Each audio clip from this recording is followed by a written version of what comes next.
7 points. Indispensable pour éviter la jalousie dans le ministère chrétien, inspiré de Nombre 11:29. La jalousie dans le ministère chrétien peut affaiblir la communion fraternelle et freiner l'avancement du royaume de Dieu. Dans Nombres 11:29, Moïse illustre une attitude noble face à la jalousie. Il ne cherche pas à limiter l'œuvre de Dieu à lui-même, mais désire que tout le peuple bénéficie de l'Esprit de l'Éternel. Voici 7 points essentiels pour éviter la jalousie dans le ministère. 1. Reconnaître que le ministère appartient à Dieu. Le ministère chrétien n'est pas une compétition personnelle, mais une œuvre divine. 1 Corinthiens 3, 6, 7 nous rappelle que chacun a un rôle spécifique. J'ai planté, Apollos a arrosé, mais Dieu a fait croître. Quand nous comprenons que c'est Dieu qui donne les fruits, nous sommes moins enclins à envier les autres. Tout. Cultiver l'humilité et une vision de serviteur Moïse en tant que leader, ne cherchez pas à monopoliser le pouvoir spirituel. Il désirait que tout le peuple prophétise.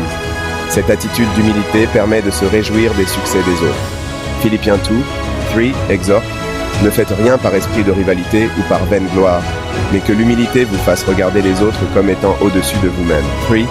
Acceptez que Dieu distribue ses dons comme il veut. 1 Corinthiens 12:11 affirme.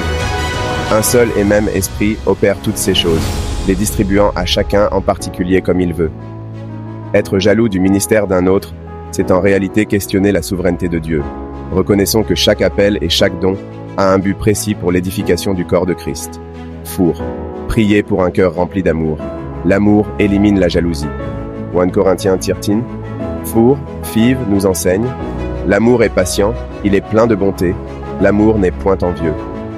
En aimant sincèrement nos frères et sœurs, nous nous réjouissons de leur réussite spirituelle au lieu de les envier.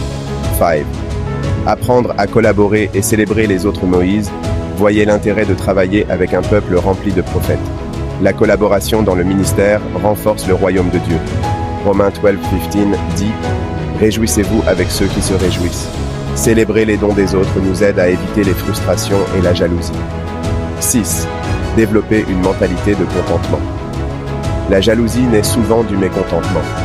Nous devons apprendre à être reconnaissants pour ce que Dieu nous a confié. 1 Timothée 6, 6 rappelle. La piété avec le contentement est un grand gain. Reconnaissez vos bénédictions et concentrez-vous sur votre appel unique. 7. Gardez les yeux fixés sur Jésus-Christ. Quand nous perdons de vue Jésus, nous risquons de nous comparer aux autres. Hébreux 12. Tout nous invite à fixer nos regards sur Jésus, l'auteur et le consommateur de notre foi. En restant centrés sur lui, nous ne serons pas distraits par les succès ou les dons des autres. Conclusion. Moïse, en réponse à la jalousie de Josué, démontre un esprit généreux et une vision centrée sur l'œuvre de Dieu. Puisse tout le peuple de l'Éternel être composé de prophètes. Nombre 11:29. Que nous puissions adopter cette attitude en favorisant la collaboration et en nous réjouissant de ce que Dieu fait à travers chacun. Par ces 7 points, nous pouvons éviter la jalousie et avancer ensemble pour la gloire de Dieu.